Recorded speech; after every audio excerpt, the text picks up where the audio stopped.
apparently by something more lighthearted, I meant Fallout Equestria, which despite having the name of the My Little Pony world in the title, is, I think, just as dark and disturbing, if not more so, than Old Gods of Appalachia, which is literally a Lovecraftian horror.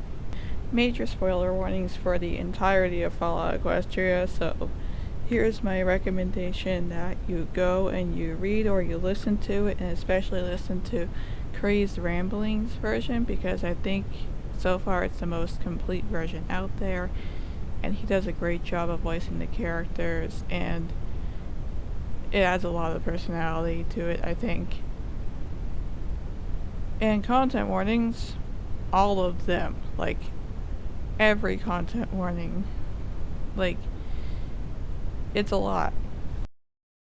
Hey guys, Spot here with more inane rambling. This time, I have a new hyperfixation. Just add that to the list. The long list. I have no space in there for my own thoughts. It is all story. So this new hyperfixation is one that I should have gone into like 8 or so years ago when I first got into My Little Pony, but at the time I was a real wimp when it came to gore. Like, Cupcakes had me having nightmares for weeks and like reading all the fics and the fluff fics and stuff to get it out of my head. So I avoided Fallout Equestria like the plague. Well, recently, after having seen one too many videos on LiveLeak, I consider myself desensitized enough that reading/listening to gore would not completely traumatize me. So I decided to actually give Fallout Equestria a proper try, because the concept alone has been interesting me. I've actually never played Fallout, but I've been wanting to and just never had the chance. I hope to get to it soon and maybe have some gameplay footage to play in the background when I talk about Project Horizons, which is, I guess, an unofficial sequel/spin-off. I'm gonna read/listen to all the spin-offs because this universe is now fascinating to me and I really want to get into it and explore more Fallout and rewatch My Little Pony, and I have so much to say about it, and I'm hoping one of my trains of thought will come into the station within the next few seconds so I can stop saying useless words. I wish I had relevant background, B-roll footage, gameplay footage. However, I tried to play Fallout Equestria Remains and I realized quickly that I would need Flash, and Flash is dead. So I don't know what to do. I wishlisted the Fallout games, but I'm trying to be careful with my money right now, so I haven't bought any of them yet. So in the meantime, if you watched the Power Wash Simulator thing that I was doing in the background of the Old Gods of Appalachia ramble, then I will continue doing that and not leave you guys hanging on the whole treehouse cleaning. That works, I guess. I think there's some trees in this story, so whatever. It's not completely jarring, at least. Not like my first video where I was talking about this like urban fantasy with like the paranormal paramedics and stuff, and in the background I was playing fucking Tasty Planet with the blood that eats everything. That was a bad idea. I don't know why I decided that would work. It's cringe. I'm already cringing at myself. So this channel's going great. Honestly, the sheer power of Fallout Equestria is just astonishing. Fanfiction is, I think, a very powerful medium, And Fall Equestria is one of the prime examples of why, like, the chokehold it has on the My Little Pony fandom is wow. Like, Generation 4 has ended. G5 is off to a slow start. It does not have the explosive popularity of G4. But Fall Equestria is still going as a fandom. I'm still seeing recent fan art, recent videos. It's slowed down to a trickle, but it's actually still going pretty strong in quite a few corners of the internet. And it's still remembered fondly by most bronies. So, that was part of the reason I'm like, you know what, since I'm working all day and I had nothing better to do anyway, I might as well see if somebody has recorded any of this as an audiobook so that I can actually get through it in a timely manner. And lo and behold, not only did K-Cat have the sheer insanity to write something almost as long as the Bible, but Crazed Rambling is the mad lad who actually read the whole thing, and Project Horizons. So I listened to the entirety of his recording, and that's while working, and that's how I experienced the story. And holy shit, I feel like I have lived through that journey with Lil Pip. This was wow. Because the Fall Equestria takes place over like 2 months, and that's about how long it took me to get through it. Would have taken me less time, except the Wi-Fi at work has been extremely inconsistent, which requires me to use so much data on my phone that I ran out of data within like the first half of the month, and then I had to wait for the next month to get more data.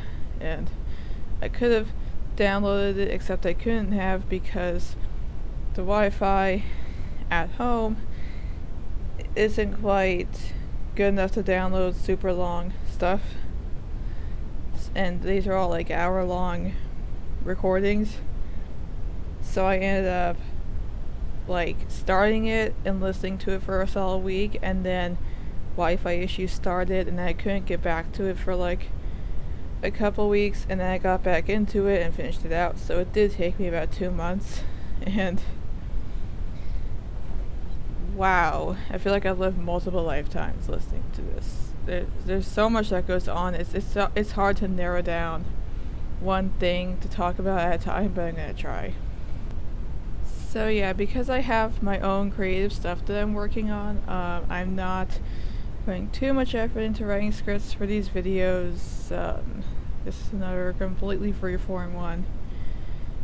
I'll talk about my writing projects at some point, just when it's relevant. But yeah, so the first thing that comes to mind before I get sidetracked again is I relate to Lil Pip on like a spiritual level. Lil Pip is a great protagonist. She starts out as an everyman character, but slowly as we learn more about her and as experiences change her and reveal new sides to her, she really becomes this amazing character who has her own things going on and is really complex, feels like a real person, and all the characters pretty much feel real. It's really well done. Character writing is really, really well done. And one thing about Lil Pip that really draws me to her and is why I relate to her on a spiritual level is she just keeps going and going. Like, she could be one step away from death and still fighting whatever she's fighting or trying to accomplish her goal, and she burns herself out like constantly. She's in a constant state of burnout or near burnout. It's like she gets into a situation, nearly dies, and then is patched up by Velvet Remedy, and then just jumps right back into the fight, and it's immediately like every bone in her body's broken again. Like, holy shit. By all logic, she probably should have died like a couple times. So her sheer determination to not die while also being near suicidal with the situation she throws herself in because of not wanting to put others in danger. But then by carrying it all on herself, it's like, well, if you fail, then everybody's going to deal with the consequences of that, so therefore you put more people in danger by not asking other people to help you. Like, she gets a little bit better as the series goes on, but that's like a constant, and her friends are on her case about it, so it's not like necessarily portrayed as a good thing, which I appreciate because a lot of stories will portray that as a good or normal thing for heroes to do. And it's something I have done throughout my life. I am older than my siblings by like 5 and 7 years, and my parents are both workaholics, so I've been kind of raising them and being like the man of the house from a disturbingly early age, which led to me being very isolated and kind of on my own for a lot of my life. And I kind of learned that like the whole house depends on me, so I cannot have my own needs. And I still was not very good at maintaining a house, and I felt bad about that for a while. And after going to therapy, I have realized that I was a child. I did not have the capacity to manage an entire house. That was not something that I should have been expected to do. And Lil Pip, while she's not a child, she is naive and new to the situation. Like the 3 months that this story takes place over are her first 3 months in the wasteland. Like, and she's putting this on herself like she's been living in the wasteland her whole life. Like, she's basically a child for all that she knows about what's going on on the surface. And she's also, I actually don't know her actual age. But the way she's described, she, like, does drugs and alcohol, especially drugs, throughout the series. She has a sexual relationship, and, so she's not, like, a child. She's at her youngest, probably in her late teens, to her early 20s.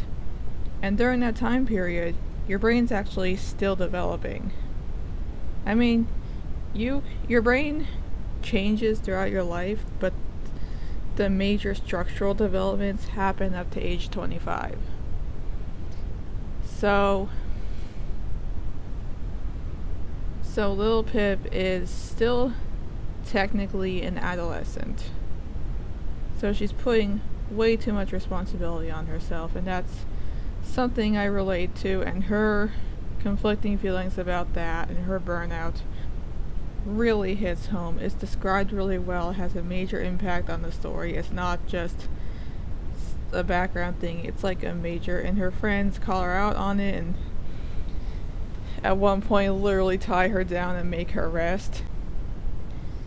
Another disturbing similarity between me and Lil Pip is Lil Pip has a huge self-sacrificing streak to her, and in fact she claims that as her virtue later on in the series, and that's something that hits me because I definitely had this kind of,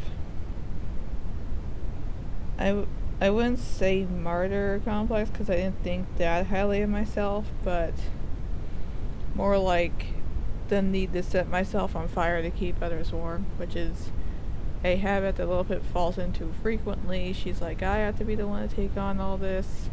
Don't follow me, I don't want you to get hurt. I'll do this so you don't have to, or I have to save them no matter what the personal cost. Which, a lot of that kind of reminds me of my own internal conversations. So it was kind of disturbing to hear her go down that path, and I'm glad her friends pulled her out of the worst of it. Although I have extremely mixed feelings on the ending. I feel like, because the ending, she sacrifices herself big time by basically putting herself into an induced coma in order to power this giant machine that controls the weather, so that she can lift the permanent cloud that has fallen over the wasteland since the Pegasi closed the skies. Which is very noble and probably necessary. But I feel like,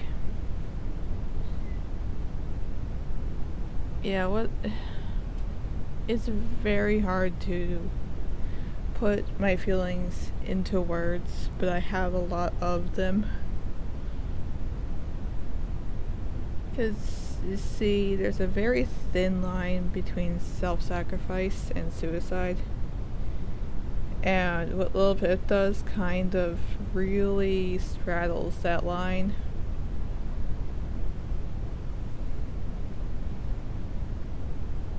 It's a very... I wouldn't say it's a bad ending, though. It makes sense for her character, and it's probably the best possible ending for all other characters. I can't think of anybody who should have gone her place, and I can't think of a third option where she could have been saved. Maybe they could have worked in shifts. I don't know. I feel like that could have been done, unless the whole point of the... Because that whole Crusader mainframe thing is very confusingly worded. So it's possible that they could work in shifts, or it's possible that the machine actually uploads Little Pip's brain into the interface, which is why the coma. And so it couldn't really be... I am very conflicted and confused about this ending, but I do think it works on a thematic level, and it does give great closure and a surprisingly uplifting and optimistic ending for pretty much all other characters. But crossovers really fascinate me because, every creator has a different view of the world and a different take on different things. And seeing how they combine, how they compare and contrast how different characters would interact with each other, or how they interact in new situations, really brings out different sides to all involved original stories that really adds to both of them. For instance, with Fallout Equestria, My Little Pony, especially the first season, which this fanfiction was written between seasons 1 and 2, so just going off of the first season, it had elements of, it had a few episodes that got a little bit dark, but, overall it's a very saccharine kind of show, very optimistic and, very friendly and inviting world. Typical kids show. And it was all about friendship and learning about the value and magic of friendship. And it's really, really interesting to see that put to the major test in the Fallout universe with a nuclear war, or a parallel of a nuclear war. And to see how the ponies in this kids show, how they react to something as bleak as like mutually assured destruction and like the weapons of mass destruction and kind of the realities of war, like can friendship survive that kind of thing. And for a while it seems like yeah, it wouldn't, but then in comes little Pip and she starts adopting people. She just goes through the series and just adopts people and ends up forming an amazing group of friends almost completely unintentionally. And it's like maybe there is a place for friendship in this world, even as bleak as it is. Because while Lil Pip thinks she's not doing much, as the story goes on, you really start to see the ripple effects. And some of the things she does come back to bite her, but then sometimes those very same things end up really having a positive impact on the rest of the world. So there's good and bad consequences to a lot of her actions, and a lot of times there's no perfect, good, right answer to the situations, and she's just doing the best she can to reduce suffering or to just do as much good as she can to save lives, as many lives as she can. But the wasteland is very unfair and unforgiving, as are the ponies in it. And so she fails a lot, and sometimes she tries to do what she thinks is best, and it ends up making things worse, like unequivocally worse. But throughout it, she still holds on to believing that friendship is important. And as the story goes on, she's kind of proven right. People write My Little Pony off as this overly idealistic kids show that the friendship lessons don't apply to the real world because the real world is not the kind, forgiving place that Equestria is.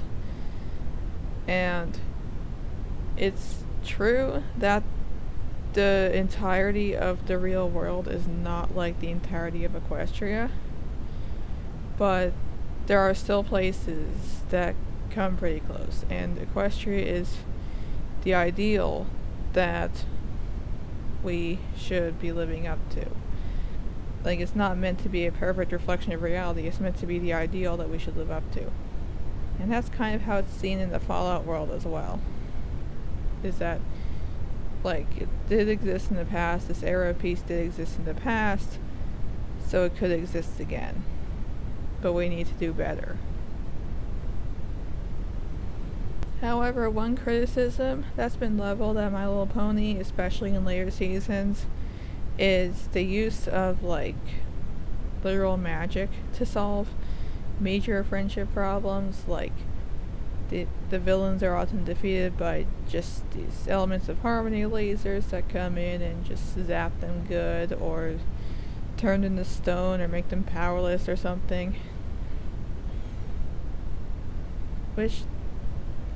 And like, villains tend to be redeemed and forgiven, and if they're not, they're rendered harmless, which this just does not happen in the real world. And while it's nice to see idealism like that, and it can be very comforting and very inspiring and just a great thing to watch when you're feeling down and want to watch something uplifting, too much of that can also be exhausting and disheartening when you look at the real world and see that's not like that. So, seeing the opposite in a very harsh, grim, dystopian world, and trying to apply the same ideals, almost, and trying to find the good in such a harsh world is a really interesting contrast. And to see that those ideals still exist even in a world like that is really powerful, and like they shine even more compared to the darkness of the equestrian wasteland. However, unlike in the show proper, there's no magic laser that's going to solve all the problems. There's two actually, that the gang is kind of trying to activate. There's Gardens of Equestria, which would use the elements of harmony to clear away all the radiation and taint from Equestria, which would make living in the wasteland a lot easier for most living things except for ghouls and other irradiated life forms. And then there's the Single Pegasus Project, which is how the Pegasi control the weather and is meant to be operated by a single pony, and that's where Little Pip goes into her coma, and that would get rid of the permanent cloud cover so that sunshine can come back to the wasteland and crops can grow and all the ponies wouldn't have permanent vitamin D deficiency, which, side note, is probably the cause of a lot of the bad attitudes. Speaking from experience as somebody who doesn't get a lot of sunlight, vitamin D is important for not murdering. However, even with vitamin D, even without radiation, there would still be the problem of just the evil that has come into the world, or the evil that's maybe has always been there but has been allowed to live unchecked. The raiders would still exist, there'd still be warring factions, there'd still be for a long time a scarcity of resources because crops don't just grow overnight. It will take time to rebuild to even a shadow of what Equestria once was, if they ever reach that ideal utopia again. However, by the time the story ends, they're on the right path. And by the end of the series, they do activate the Single Pegasus Project. They do activate the Gardens of Equestria. However, there's still raiders and bandits. There's still problems with the crops and international relations and trying to find an energy source that won't lead to another war. But they are on their way. And they finally have more peace than they've had in a long time. And there is hope, and they are heading in the right direction, which I think was a very nice way to end things. I know apparently a lot of people were unsatisfied with the ending and thought it was like a grim ending, but I don't think so. I think it was extremely hopeful. No, not all the loose ends are tied up, and it's not back to the way Equestria was, but compared to the way things were at the start, this is leagues better. I don't like when endings tie everything up completely perfectly, because the stories that stay with you are the stories that stay with me at least are the ones that don't just wrap everything up completely, because, and apparently this is a psychology thing, that a lot of brains work like this, is that your brain does not like things to be incomplete. So if a story has any loose threads at all, they will stick in your mind. And when well done, that can make your imagination start going, and you can start thinking about how things go from here and start wondering and maybe writing your own fan fiction or wishing for a sequel or just talking about it with friends or rereading it. Done badly, it can just be frustrating and you can just kind of actively forget about it. But I think Fall Equestria does this whole loose thread thing very well. And the world feels very alive, and it feels like it continues past the end of the story, and it gives you enough closure that you're okay with putting the book down for a while, but it also is like leaves enough that your brain kind of mulls things over and comes up with its own answers, and it sticks in your mind, which is why it's now a brain worm. Another thing that really jumped out at me while I was listening is Little Pip is frequently talking to, like, having full conversations with this little pony in her head, is the phrase that is used. The little pony in my head said this, and I said, shut up.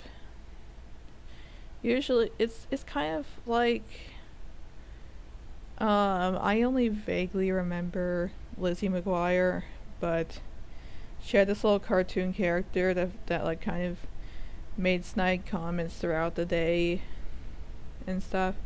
It kind of reminded me of that, but it also reminded me of something I've been doing some research into during my own mental health work. It's called internal family systems. Now, I'm going to try to explain this in a way that doesn't sound like I'm crazy, because when I have a hard time talking about this with people, it's a very new, very strange concept that nonetheless is something that's used by a lot of qualified therapists and has basis in science. However, it's also very narrative focused, so people tend to dismiss it as like nonsense. But in my opinion, it's very much not. It's helped me a lot with understanding myself and coming to terms with different things in my past. So the way internal family systems works as a concept is your brain is not just one unified mind. Like, that's not possible. For one thing, you have two hemispheres, and each hemisphere is also divided into different sections. Like, you have the reptilian brain, which is like the brainstem and the amygdala and stuff. The limbic system, which is in charge of kind of the more complex emotions. The frontal lobe, which is about cognition and conscious thought. And a whole bunch of other different things, all mirrored on each side of your brain. And then there's also just the way your brain makes connections in general, which leads to basically everybody has several different kind of parts. And when I explain this, it kind of does sound like dissociative identity disorder on a very simplistic level. However, where it differs is that with dissociative identity disorder, every personality and every kind of part is so distinct that there ends up being memory gaps, and they all act independently of each other, and they can't, like, it's way more extreme than what internal family systems is, although it's possible that the alters in dissociative identity disorder are parts that have kind of separated. Editing spot here. I should probably mention that I do not have any qualifications. I just read a lot, so please take this with a grain of salt, and please talk to a professional if you're worried about your mental health. Again, I am not an expert, I'm just going off of what I've read. So everybody's parts are going to look different. You can have any number of them, but generally they exist in kind of family structures of, there's usually like an inner child part or a part that is being protected, and then there's the parts that protect that inner child part, and then there's parts that kind of try to mitigate any perceived damage that are called firefighters. And then there's some parts that are exiles that other parts try to keep you from. So, like traumas and insecurities and stuff that your subconscious thinks you can't handle right now, that doesn't feel safe enough to handle. And all these parts they can be in conflict, they can be in partnership. It really all depends on the individual and their own life story. So it can get really complicated. I could talk for hours about that. And what Little Pip experiences might be, this is probably not intentional. This is me seeing an opportunity to info dump and taking it. So it's an info dump within an info dump. Welcome to my channel. So, Little Pip's Little Pony in her head is probably a part or multiple parts of some sort. But it reminds me of that concept. And while it might not be explicitly referring to internal family systems because it's such a new concept, I don't know the exact timeline, but I feel like this fanfic predates the concept, or at least the concept's introduction through different books that have been published in the past few years that I've read. So I would doubt that this is intentional. However, it's also a concept that has been kind of acknowledged through people who research survival and how people survive in extreme circumstances. And once again, the deep survival book comes back into relevance. It's mentioned multiple times throughout that book that when you're in an extreme survival scenario, your brain kind of splits into like rational and emotional parts, and there can be a part of you that is like screaming and carrying on about maybe like a broken leg or the fact that you're starving or the fact that it's too hot, and then there's a part of your brain that's like, nope, we're still gonna keep walking, we're still gonna keep foraging, we're gonna do what we need to do to survive. And those two parts kind of exist in tentative harmony. And a lot of survivors mention this mental split and how it was important for them for their survival in some way. Which, that's how a lot of parts form, is through trauma and through needing to survive.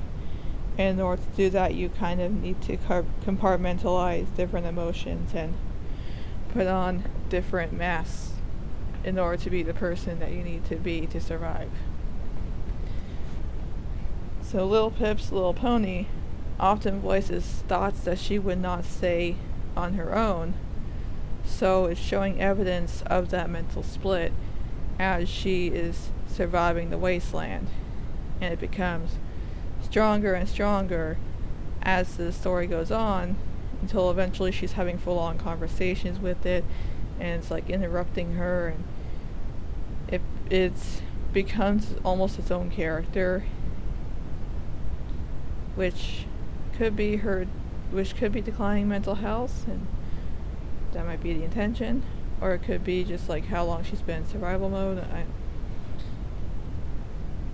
kind of reminds me of, I'm a child abuse survivor, and so throughout my childhood, I had a couple little voices in my head like that, and I knew on some level that they were coming from me.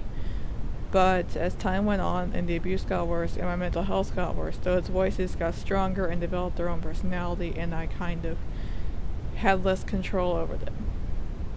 However, having gone to therapy and having escaped that situation, I am now in much better control of those voices, and I understand where they come from and what their purpose is, and that they are part of me. So I have come to terms with that. Lil Pip obviously does not have access to psychology textbooks or even therapy at all. And so her little pony in her head sticks around and generally causes mischief. And I love how all this mental health stuff is discussed among the characters. Like, they spend part of the series kind of toughing it out and being like, no, I'm surviving, I don't need to talk about my feelings, and that comes back to bite them. And then they learn to talk to each other and be open about their struggles, and they learn to lean on each other. And that is beautiful to see.